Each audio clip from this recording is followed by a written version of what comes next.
All India radio की ये हिंदी सेवा है। अब आप मुनीश शर्मा से समाचार सुनिए।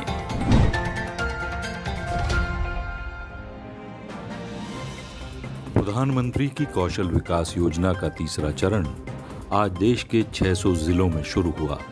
कौशल विकास और उद्यमिता मंत्रालय के नेतृत्व में चलाए जा रहे इस चरण में नए जमाने के कौशलों के साथ साथ कोविड से संबंधित कौशलों पर भी ध्यान केंद्रित किया जाएगा। कौशल विकास मंत्री डॉक्टर महेंद्र नाथ पांडे ने कौशल विकास केंद्रों के विभिन्न प्रशिक्षणार्थियों के साथ वीडियो कॉन्फ्रेंसिंग के जरिए बातचीत की। स्किल इंडिया मिशन के चौथे चरण में 2020-21 के दौरान 949 करोड़ रुपए की लागत से 8 लाख उम्मीदवारों को प्रशिक्षित करने का लक्ष्य रखा गया है। प्रधानमंत्री नरेंद्र मोदी ने सन 2015 में स्किल इंडिया कार्यक्रम की शुरुआत की थी। पिछले 2 चरणों के अनुभव के आधार पर अब तीसरे चरण की शुरुआत की है, जिसका उद्देश्य भारत को दुनिया में कौशलों का मुख्य केंद्र बनाना है। प्रधानमंत्री नरेंद्र मोदी कल सवेरे वीडियो कॉन्फ्रेंसिंग के जरिए विश्व के सबसे बड़े कोविड-19 टीकाकरण कार्यक्रम की शुरुआत करेंगे। टीकाकरण का यह अभियान पूरे देश में चलाया जाएगा। टीकाकरण अभियान की शुरुआत में सभी राज्यों और केंद्र शासित प्रदेशों के 3600 केंद्र वीडियो कॉन्फ्रेंसिंग के माध्यम से आपस में जोड़े जाएंगे। शुरुआत में तमाम टीकाकरण केंद्रों पर करीब 100 लाभार्थियों को टीका प्रतिदिन दिया जाएगा। टीकाकरण का यह कार्यक्रम जरूरतमंद लोगों को देने की प्राथमिकता के आधार पर चलाया जाएगा। पहले चरण में स्वास्थ्य कर्मियों, सरकारी और निजी क्षेत्र के कर्मचारियों और समेकित बाल विकास सेवा से संबंधित कर्मियों को टीके लगाए जाएंगे। आज 73वां सेना दिवस मनाया जा रहा है। भारत के अंतिम British commander in chief general Francis butcher से 1949 में तत्कालीन लेफ्टिनेंट जनरल के.एम. करियप्पा ने भारतीय सेना के कमांडर इन चीफ के तौर पर कार्यभार संभालने की याद में हर साल 15 जनवरी को सेना दिवस मनाया जाता है। आज नई दिल्ली में आयोजित सेना दिवस समारोह के अवसर पर जनरल एम.एम. नरवणे ने कहा कि उत्तरी सीमाओं पर यथास्थिति को बदलने वाले साजिशकर्ताओं को मुंहतोड़ जवाब दिया जा रहा है। उन्होंने कहा कि जम्मू कश्मीर में पिछले साल 600 से ज्यादा आतंकियों ने आत्मसमर्पण किया और 200 से ज्यादा आतंकवादियों का सफाया कर दिया गया। राष्ट्रपति रामनाथ कोविंद ने आज सेना दिवस के अवसर पर भारतीय सेना के बहादुर पुरुषों और महिलाओं को बधाई दी। एक ट्वीट में श्री कोविंद ने कहा, राष्ट्र उन वीर सैनिकों को याद करता है जिन्होंने राष्ट्र की सेवा में सर्वोच्च बलिदान दिया।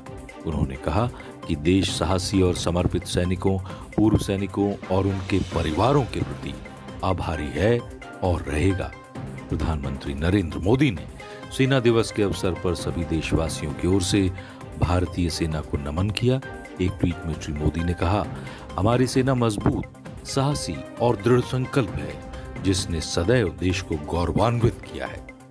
उन्होंने इस अवसर पर सैनिकों और उनके परिवारों को शुभकामनाएं भी दी हैं। देश में स्वस्थ होने की दर बढ़कर 96.53% हो गई है। भारत कोविड महामारी से निपटने की दिशा में तेजी से कदम उठा रहा है। देश में अभी तक 1,01,62,000 से ज्यादा लोग इस महामारी से ठीक हुए हैं। रोजाना संक्रमण के मामलों की संख्या भी लगातार 20,000 से कम रही है। पिछले 24 घंटों में केवल 15,590 मामले सामने आए हैं। देश में ठीक होने वाले रोगियों की संख्या सक्रिय मामलों से लगातार ज्यादा होती जा रही है। वर्तमान में स्वस्थ होने वाले मरीजों की संख्या सक्रिय मामलों से करीब 48 गुना ज्यादा है। देश में उपचार करा रहे कोविड रोगियों की संख्या 2,13,000 है, जो संक्रमित लोगों की संख्या का 2.02% है। स्वास्थ्य मंत्रालय ने कहा है कि देश भर में चिकित्सकों, स्वास्थ्य कर्मियों और प्रथम पंक्ति के कोविड योद्धाओं द्वारा पूरी लगन और प्रतिबद्धता के साथ स्वास्थ्य सुविधाओं, राज्यों और केंद्र शासित प्रदेशों द्वारा चिकित्सा की केंद्र की मानक संचालन प्रक्रिया का पूरी तरह पालन करने से देश में स्वस्थ होने वाले मरीजों की संख्या में लगातार वृद्धि हो रही है। स्वास्थ्य मंत्रालय ने बताया कि स्वस्थ होने वालों की संख्या में वृद्धि से मृत्यु दर में कमी आई है, जो इस समय 1.44% के ऊपर है। देश भर में पिछले 24 घंटों में मरने वालों की संख्या 200 के स्तर से घटकर 191 पर आ गई है। 51वां भारतीय अंतर्राष्ट्रीय फिल्म समारोह कल से गोवा में प्रारंभ हो रहा है। समारोह में पिछले वर्ष भारत की 19 दिवंगत फिल्म हस्तियों के साथ साथ अंतर्राष्ट्रीय फिल्म जगत की 9 हस्तियों की फिल्में प्रदर्शित की जाएंगी। कोरोना महामारी की वजह से हाइब्रिड फॉर्मेट में आयोजित किए जा रहे समारोह में कुल 224 फिल्में दिखाई जाएंगी और ये 24 जनवरी को संपन्न होगा।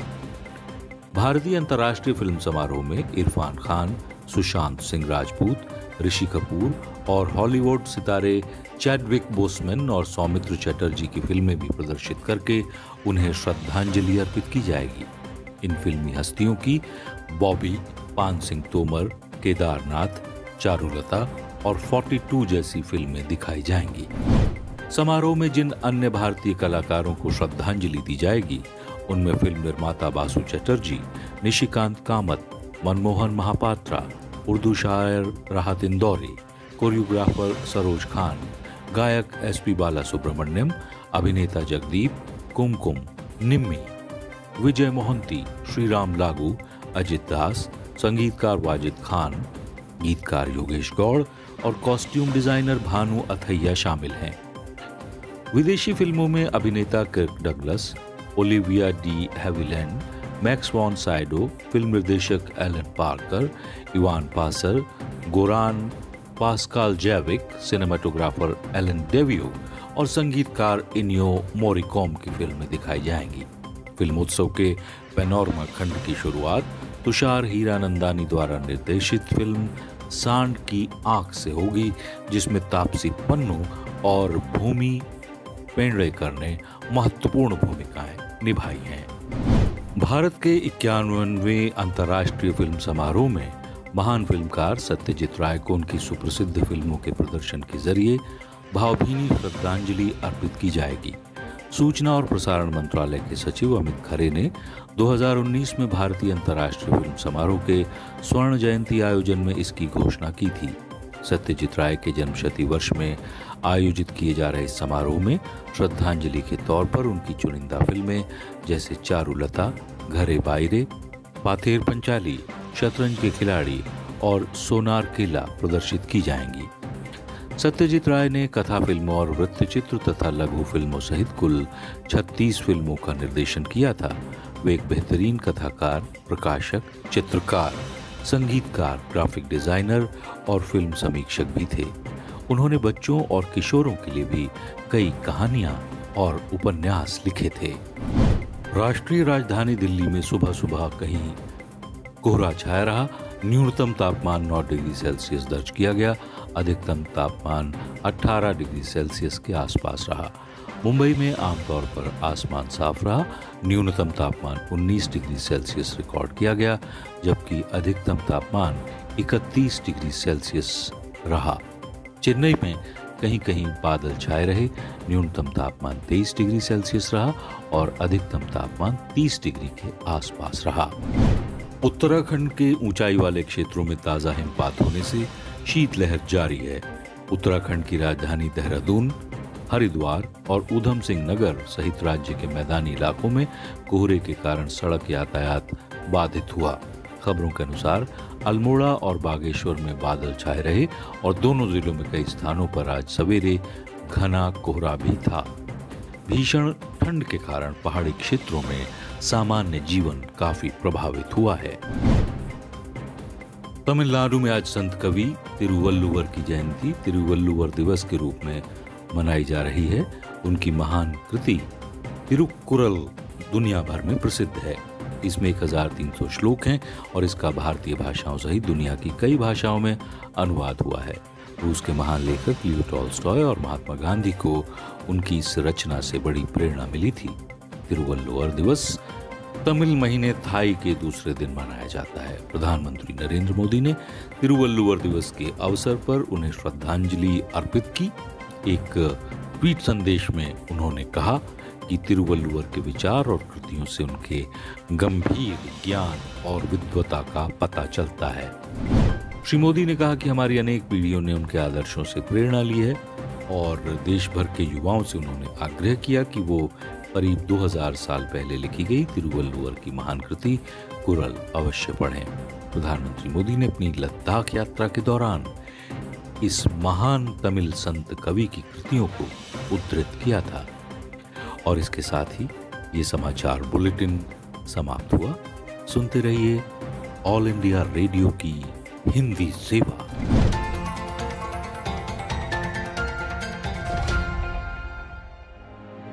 समाचार पत्रों से प्रस्तुति हिंदी एकांश की। वाचन स्वर नीलम मलकानिया का 15 जनवरी 2021 के लिए। देश के विभिन्न समाचार पत्रों ने विविध विषयों पर संपादकीय टिप्पणियां की हैं। साथ ही अन्य खबरें भी सुर्खियों के रूप में विशेष ध्यान आकर्षित करती हैं। प्रधानमंत्री द्वारा कल से कोरोना टीकाकरण अभियान शुरू करने की खबरें अलग अलग शीर्षक से अखबारों में हैं। हिंदुस्तान की पहली खबर है, देश तैयार, कल से वायरस पर वार। राजस्थान पत्रिका की सुर्खी है, मंगल टीका कल से पहले दिन 3 लाख स्वास्थ्य कर्मियों को वैक्सीन। राष्ट्रीय सहारा लिखता है, टीकाकरण से पहले पस्त पड़ा कोरोना, तेजी से घट रहे हैं सक्रिय केस। किसान संगठनों और सरकार के बीच आज फिर वार्ता होने पर अमर उजाला लिखता है, दोनों पक्ष बोले खुले मन से वार्ता को तैयार। व्हाट्सएप की नई उपयोगिता नीति की समीक्षा कर रही है सरकार, जनसत्ता की खबर है। दैनिक ट्रिब्यून की सुर्खी है, निजता नीति में बदलाव की समीक्षा, व्हाट्सएप से जल्द सफाई मांग सकती है सरकार। प्ले स्टोर से हटे सैकड़ों ऐप, शीर्षक से नवभारत टाइम्स लिखता है, चुटकियों में लोन देने वाले कई ऐप्स को गूगल ने प्ले स्टोर से हटा दिया है। केंद्रीय अन्वेषण ब्यूरो द्वारा अपने ही अफसरों पर छापे मारने की खबर दैनिक जागरण सहित सभी अखबारों में है। हिंदुस्तान लिखता है कि बैंकों के साथ धोखाधड़ी करने वाली कंपनियों से कथित तौर पर रिश्वत लेने के आरोप में ये छापे मारे गए। अमेरिकी प्रतिनिधि सभा में निवृत्तमान राष्ट्रपति डोनाल्ड ट्रंप के खिलाफ महाभियोग पारित होने पर अमर उजाला ने लिखा है, अमेरिकी संसद में हिंसा के आरोपों पर निचले सदन में हुई कार्रवाई। राजस्थान पत्रिका ने लिखा है, अब सीनेट में लिखा जाएगा ट्रंप का भविष्य। दुनिया में सबसे तेजी से बढ़ता हुआ प्रौद्योगिकी शहर है बेंगलुरु। इस खबर को राष्ट्रीय सहारा ने प्रमुखता से देते हुए लिखा है, वर्ष 2016 से इसका ये दर्जा बरकरार है। राजस्थान पत्रिका के अनुसार लंदन की अंतर्राष्ट्रीय व्यापार और निवेश एजेंसी रिपोर्ट में बताया गया है कि बढ़ते निवेश की वजह से बेंगलुरु नंबर 1 पर है। जन औषधि केंद्रों पर इस वर्ष रिकॉर्ड बिक्री की खबर को राष्ट्रीय सहारा ने अर्थ जगत पृष्ठ पर देते हुए लिखा है, पिछले वर्ष की तुलना में दर्ज हुई 60% वृद्धि। इसी अखबार की खबर है, कौशल विकास योजना का तीसरा चरण आज से।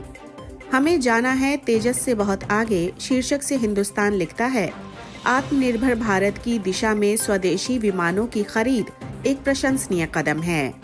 मकर संक्रांति पर ठंड के तेवर तीखे, शीर्षक से दैनिक भास्कर लिखता है, शिमला मसूरी से ज्यादा ठंडी दिल्ली। नवभारत टाइम्स ने अंधेरी सर्द रातों जैसा दिन शीर्षक से लिखा है, दिल्ली एनसीआर में कल का पहला पहर घने कोहरे में लिपटा रहा। पत्र लिखता है, 2 डिग्री पर ठिठुरी दिल्ली, 22 साल में सबसे ठंडी मकर संक्रांति।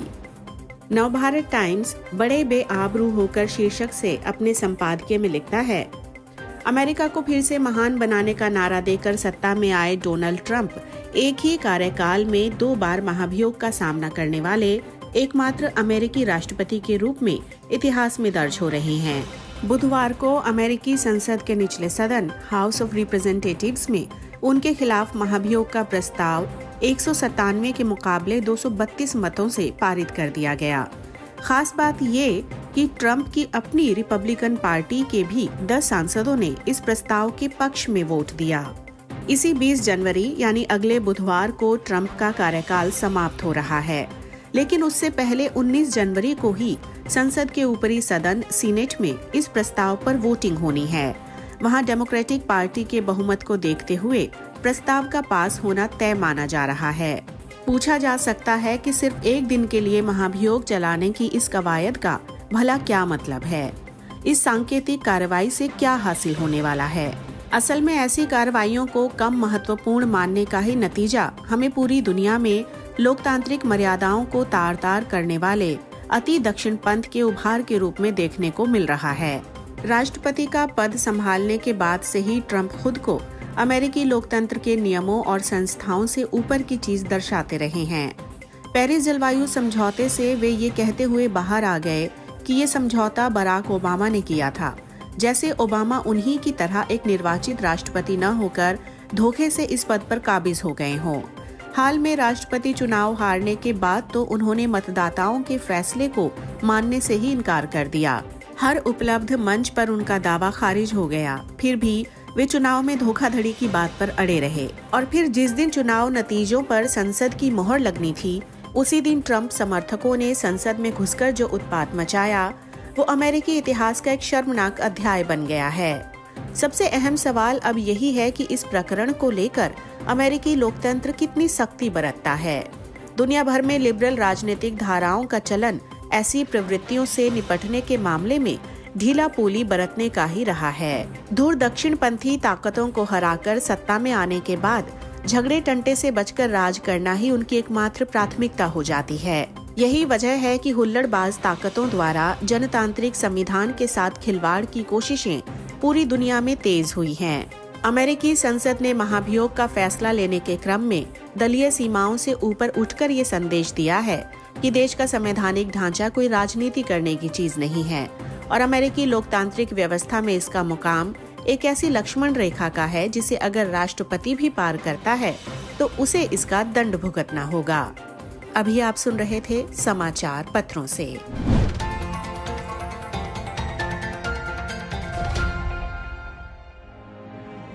सामयिक वार्ता। विषय: भारत ने आतंकवाद के खिलाफ की कड़ी कार्रवाई की मांग। आलेख कौशिक रॉय का, वाचन स्वर नीलम मलकानिया का। 15 जनवरी 2021 के लिए। संयुक्त राष्ट्र सुरक्षा परिषद ने सुरक्षा परिषद के प्रस्ताव 1373 की 20वीं वर्षगांठ ऑनलाइन माध्यम से मनाई।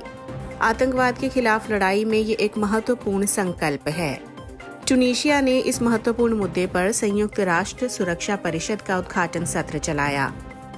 9/11 आतंकी हमले के संदर्भ में अपनाए गए इस संकल्प पत्र पर आधारित बैठक को संबोधित करते हुए भारत के विदेश मंत्री डॉक्टर एस जयशंकर ने कहा कि ये प्रस्ताव पत्र हमें याद दिलाता है कि आतंकवाद मानव के लिए सबसे बड़ा खतरा बना हुआ है।